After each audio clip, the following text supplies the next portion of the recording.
Well, Richard, it's been a few weeks since we've last talked, and a lot has happened in the Yes. time in between. Could you give us a wee rundown of what's been happening?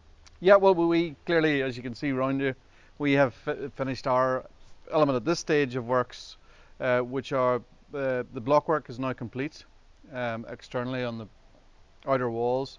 The internal dividing wall is built, and we've rendered the outside of the outside wall. We now wait again for Greenhill to come back and put the cladding on, the wall cladding and roof cladding. And Richard, sorry, you were telling me there about the floor base that you've in here? Yes, we obviously have to leave a reasonably level platform area for Greenhill to come in with their equipment that we see beside us to enable them to do the wall cladding and cladding. So we have used some of your crushed concrete, which we crushed for you.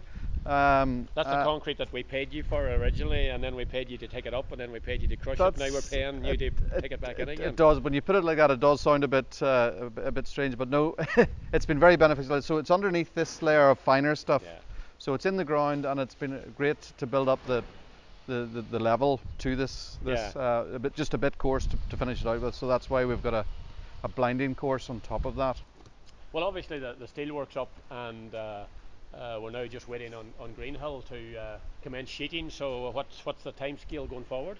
Yes, well, their programme is to be on site Monday coming and spend two and a bit weeks on the roof cladding. They'll do that very quickly. They've hired in equipment to help speed up the process, a sucker grab. Nobody can be below them. They'll put up safety netting before they start, so that'll be the first thing they'll do. So safety netting first, roof cladding, and then they'll do the wall cladding last. And within all of that, I think they'll do the gutters obviously before the roof cladding. And you're due then back on site in 3 weeks time? 2.5 to 3 weeks time. We'll come back and concentrate on the slabs. Yes.